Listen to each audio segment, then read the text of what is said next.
Ràdio Sant Boi, la República Santboiana. Amb l'Amadeu Alemany.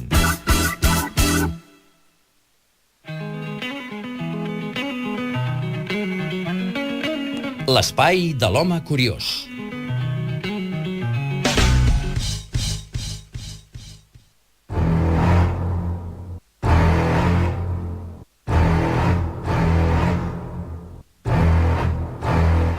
Un quart i 5 minuts d'11 del matí.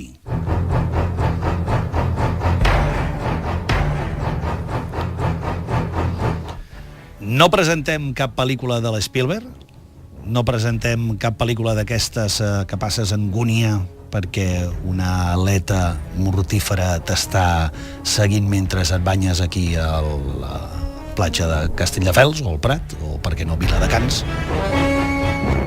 No és això. Tampoc volem dir amb això que l'home curiós de la República Santboiana, l'Ireneu Castillo, sigui un tauró. Tampoc és això. Anem a pams i ho explicarem el millor possible. Molt bon dia, company Ireneu. Com t'ha provat aquesta Setmana Santa? Molt bon dia, Amadeu. Què tal? Com anem? Home, dins del que cap, doncs mira, s'ha fet el que s'ha pogut. Bueno, que ja és molt.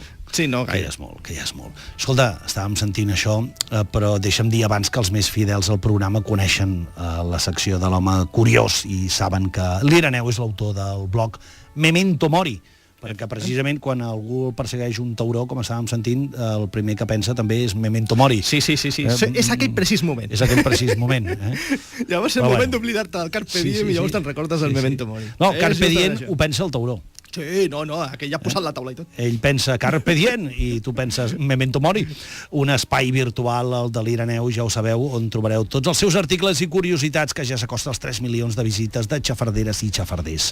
Fantàstic, doncs. Escolta'm, dèiem això, que aquesta música que estem escoltant és precisament perquè el títol de la història d'avui sembla d'una pel·lícula d'aquelles de l'Spielberg dels taurons, Sí. I és que el títol és el següent: Loose Indianapolis o el pitjor atac de taurons de la història.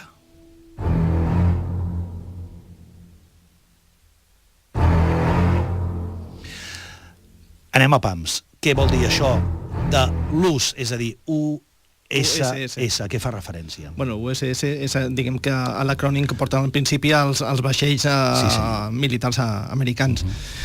Doncs llavors estem parlant d'un barco de la Segona Guerra Mundial. Anomenat Indianapolis. Exactament, que pertanyia doncs, al United States Service. Sí, senyor.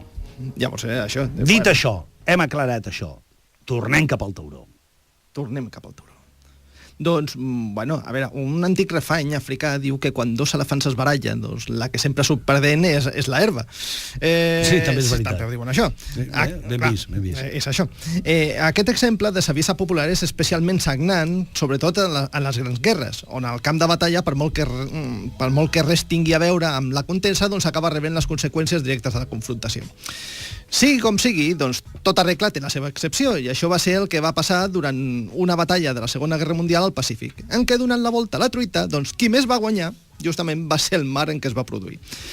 Bé, per ser precisos, els taurons que hi vivien, perquè van protagonitzar l'atac a humans més sagnant que s'ha documentat fins a l'actualitat. Carai, això... O sigui... Com va anar tot plegat? Ara veureu, això ens hem de remuntar doncs, a juliol de 1945. La Segona Guerra Mundial doncs, ja està donant els seus últims cops de cua al Pacífic, tot i que els japonesos no estan donant el seu braç a torça. Aquesta obstinació nipona doncs, porta els Estats Units a decidir el llançament de la recentment desenvolupada, en aquell moment, clar, primera bomba atòmica sobre el Japó. No obstant això, doncs, a causa de la llunyania entre els dos països, doncs, es decideix portar els components a la base de Tinian, una illa pertanyent a les Marianes que havia estat espanyola fins al 1899 i que feia menys d'un any que havia estat arrabassada a l'exèrcit nipó. Des d'aquella illa doncs, es podria arribar a territori japonès amb certa facilitat. En aquesta tessitura, el creuer USS Indianapolis doncs, va ser l'encarregat de portar algunes de les parts vitals de la bomba doncs, a Tinian. I un cop acabada la seva missió sense incidents, el seu següent destí va ser trobar-se amb el cuirassat USS Idaho, Idaho, Un altre. enmig del mar de Filipines, doncs per organitzar una més que segura invasió del Japó. I ho tenien previst, ho muntem això. Clar, la missió era secreta, per la qual cosa no portaria cap tipus d'escorta. El capità, el Charles Ballard McVeigh, la va demanar, però se la negaren, i les comunicacions estaven restringides, i les comunicacions estaven restringides, però malgrat tot això, la cosa se li va complicar força a l'home. I no poc. De ben segur. Se li van complicar les coses. Bé, total, imaginem-se la història. A les 23 hores del 29 de juliol... 11 del vespre. 11 del vespre, sí, del 1945, a mig camí de la seva trobada amb l'Idaho, l'Indianapolis va ser interceptat per un submarí japonès. Aquest va disparar 2 torpedes que van arribar als dipòsits de combustible i la Santa Bàrbara, el polvorí, sí. El que va produir una explosió en cadena i l'enfonsament del creuer en tan sols 12 minuts. Què dius ara? En 12 minuts, allò, tocada i hundido. Una mica com el... Com el Titanic a lo pitjor. No, anava a dir el barco aquest que avui, el de Bastellen, digue-li d'aquesta manera, el del Piolín. Sí. Sí, se'n va cap al... S'ha enfonsat? No, s'ha enfonsat, però l'enfonsaran, el desballestaran. Sí, és una mica... Bueno, això és una altra cosa. Que serveixi per una altra cosa. Sí, que serveixi per una altra cosa. Total, 900 dels 1.196 homes de la tripulació van poder salvar-se saltant al mar. Encara que poc imaginaven que allò no era la fi dels seus patiments, sinó justament al principi. Algú els esperava. Algú els esperava, sí. Per això, que ara escoltem aquí de fons la musiqueta aquesta tranquil·la. Fins ara sí. Ara és quan ja comença la musiqueta guapa. Ara ja és quan la cosa... Ara em fas por. Clar. Davant el caos imperant, en una situació com aquella, cadascú va sortir com va poder, evidentment. Sí, uns van saltar amb armilles salvavides, altres sense res, i els menys van tenir l'oportunitat de pujar als pocs bots que havien pogut ser arriats. De tal manera que l'enfonsament va seguir una constel·lació de gent a l'aigua mirant-se de mantenir a flotació com bonament va poder. Però clar, en aquell moment mires de fer el que pots. Buscar les garrofes en aquell moment enmig del Pacífic. Això està claríssim. I sent de nit, que era a les 11 de la nit. Encara més por, encara és allò de dir, plegat. Si podia anar la cosa malament, encara pitjor. A més de tot aquest rebombori, les explosions, el xipollells i l'olor de la sang dels ferits i morts van cridar immediatament l'atenció dels taurons que rondaven per aquelles aigües. Evidentment, en un mar obert i desert com aquell, estaven sent cridats a crits a participar en un autèntic festí. Sí, de comptar que al mig del mar Pacífic no hi ha res. No, esclar. Amb la qual cosa, a tot el que visqués per allà estava passant més gana que un cargola sobre un mirall. Doncs sí, que quasi bé és així. Llavors, clar, en el moment que va haver-hi tot això, tota la sang, hosti, festa, a bodes en convides. Els taurons, allà, contem que en de nit, Que una cosa és veure'ls de dia i una altra cosa és de nit. Sí.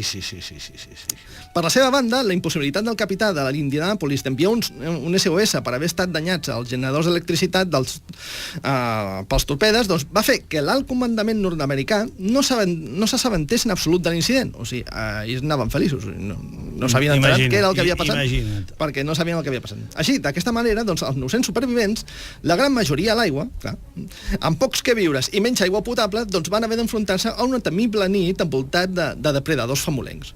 Clar, allà tu notaves que estaves allà surant enmig de les aigües i tu notaves alguna cosa que et rossava els peus. Bueno, que et rossava o que de cop i volta deies i ja no sento els peus, com deia aquell, ja no siento les piernas, que deia aquell, no? No ben bé. Al principi els taurons van començar a atacar els cadàvers que suraven entre supervivents, per això et deia que notaves que et rossaven, no? Sí. Però clar, conforme s'animaven a menjar les restes dels infortunats marits que estaven per allà surant, els ferits, les ferides sagnants dels quals eren un perfecte reclam, van començar a ser el focus dels taurons. Fins al punt que els marins sants s'apartaven del seu costat, els ferits com si fossin empastats. Clar, per la qual cosa, el que no corre encara vola. no havia empitjorat prou la cosa. O sigui, tu tenies per allà, tenies els que estaven ferits, sabies... El company del costat, que s'anava un braç i dius, bueno, doncs aquí et quedes. Imagina't, allà a sobre de nit no veus res, tens la gent aquesta que t'està sagnant. Sí. Bueno, doncs, efectivament, després d'una primera nit d'horror, l'ajuda seguia sense arribar. O sigui, hem passat tota la nit Tota la nit això. La manca d'aigua, la fam i la insolació van començar a fer efecte entre els supervivents, els quals s'ajuntaven en grups per fer front als taurons. Clar, dius, escolta, ens ajuntem aquí tots això. Sí. Uns grups en què el centre era el més buscat, mentre que romandre a la perifèria doncs, era poc menys que estar sentenciat a mort pel continu assetjament dels famolencs taurons. És evident, i a cops de patades tothom, clar. O sigui, clar, estaven tothom, buscaven... Això era com si fos un ramat de vents, no? Que Sí. Els de la vora doncs, són els que estaven pitjor perquè el llop els hi agafet. En aquest cas, doncs, eren llops de 5 metres. Hi havia bufetades per estar al centre. Sí, i eren llops de 5 metres amb unes boques com a la boca del metro. O sigui, doncs sí. Pots imaginar. I unes dents que eren com serres elèctriques, digue-li així. Sí, igual, això. La situació es feia crítica per moments. A la insolació, doncs, seguia la set, que portava la bogeria als mariners, als quals arribaven a beure aigua de mar, produint-se enverinaments per la ingestió de sal. Clar. Amb al·lucinacions, pèrdues de coneixement, traien fins i tot bromera per la boca i acabaven amb violentes convulsions que cridaven l'atenció dels taurons. Hosti, sí, clar, tot plegat molt dantesc, Però, és que hem de comptar que ja has passat tota la nit a l'aigua. Clar, si podia estar dalt d'un bot o coses així encara, però els que estaven a l'aigua... Estava surant per allà... Al súmum arribava en el moment d'obrir alguna de les llaunes de cant que portaven, ja que el fi olfacte dels taurons era tret per l'aroma de la cant, per la qual cosa la por feia que ni tan sols s'atrevissin a dinar. O sigui, els que estaven a l'aigua no gosaven. Jo no obro una llauna ni cap matin. O sigui, perquè els altres oloraven, doncs, clar, si són capaços, em penso que són capaços de detectar una gota de sang en un tanc d'1 milió de litres. És una bestiesa la capacitat que tenen els taurons d'això. I això, doncs, al millor dels casos, ja que alguns dels supervivents eren incapaços de coordinar el més mínim moviment a causa de la por als taurons, a causa que la por als taurons els tenia paralitzats. El pitjor, que van haver d'aguantar en aquesta situació de terror psicològic durant 4 eterns dies. 4 dies? O sigui, no és allò de dir, passes una nit. No, 4 dies. 4 dies, 4 dies i 3 nits. És fàcil dir-ho. O sigui, des d'aquí que estem aquí a la tauleta, doncs tranquil·lament. Però 4 dies allà surant al mig del Pacífic envoltat de taurons. Genial. En el matí del quart dia, un avió nord-americà de reconeixement submarí que passava per la zona va veure el grup de supervivents al mar, donant l'avís a l'alt comandament, que fins llavors no s'havia enterat ni de què havia passat. Tot i que l'Indianapolis havia d'haver arribat el 31 de juliol al seu destí, doncs no ho va trobar a faltar en cap moment. Dius, vale, mira, no ha vingut com se podia... Sí, mira, al final no s'apunta a la festa, saps? No s'apunta a la festa. Doncs el primer a arribar va ser un hidroavió que, tot i tenir prohibit amarar i veient la situació, va baixar i va estar ajudant als mamesos marins fins que al vespre va arribar el destructor USS Cecil J. Doyle i va poder posar-los fora de perill. Carai. El resultat va ser paurós, o sigui, dels gairebé 900 nàufrags que es van salvar inicialment de l'enfonsament de l'Indianapolis, doncs tan sol van poder ser recuperats en vida 316. De 900, 316. De 900, és a dir, estàs parlant de menys... una tercera part. 3 quarts, una tercera part. La resta va morir fruit de les ferides, la manca d'aliments, d'aigua i sobretot pels taurons, ja que s'estima que la meitat dels que van morir durant aquells 4 dies van ser presa de les esmolades dents dels esquals que per allí pol·lulaven. La història acaba el 1968 amb el suïcidi del capità, el McVeigh, en ser declarat culpable en el Consell de Guerra que se li va obrir. O sigui, a sobre el pobre home li va tocar això. Sí, a sobre dius, doncs... Clar, de res va servir que s'alegués que no se li va permetre portar escorta, ni que el mateix comandant del submarí japonès, detingut amb el final de la guerra, assegurés que anava a la seva casa i que si hagués fallat hagués enviat els seus torpedes suïcides. Que l'alt comandament americà, doncs, buscant tapar la seva pròpia ineptitud, doncs el va degradar i el va enviar a oficines, provocant tan luctuós final. El pobre home, doncs... Al final, sí. Que tampoc va servir de molt que l'any 2000 Bill Clinton rehabilités la seva memòria, més que res perquè ja havia arribat una mica tard. Clar. O sigui, l'home s'havia suïcidat el 1968, que el Clinton vinga el 2000, encara que vinga... Però bueno, sempre és d'agrair. En definitiva, tot plegat, sí. La tragèdia de l'Indianapolis va ser 2 vegades mortífera. Primera va ser el naufragi amb més víctimes de la marina nord-americana i de l'altra l'atac de taurons més sagnant documentat fins a l'actualitat. Amb tot, i malgrat l'horrible matança, doncs faríem bé de no veure els taurons com els culpables o els dolents d'aquesta pel·lícula, ja que si alguna cosa va ser el que va provocar les morts va ser l'estupidesa humana en forma de guerra i la inutilitat manifesta dels responsables de la marina nord-americana per vigilar pels seus marines. Els taurons, al cap i a la fi, estaven a casa seva i es van trobar amb la taula parada. Sí, senyor, molt ben dit, així mateix. O sigui, amb la els taula taurons parada. no eren els dolents. No. Per molt que fossin una... Sí, home, sí, depredadors. Un depredador i que estiguessin sigui com allà amb sigui, això. ni tauró 1, ni 2, ni 3, tots junts fan més por que això que has explicat. Sí, Ja t'ho dic. no, home, clar, més que res, aquestes coses han de viure. Sí. La veritat. Sí, bueno, a viure... Sí. Viure Aquí des de no lluny, podíem... perquè- No, per això sí, no, les pel·lis són molt bones. Sí, Però fins a cert punt no m'agraden perquè el que donen simplement fa por. De vegades la realitat por i- supera la ficció, això que dèiem, que la pel·lícula Tauró de Spielberg doncs, fa molta por, el que tu vulguis, però la realitat de vegades la supera. No, és pitjor. Molt bé, sigui com sigui.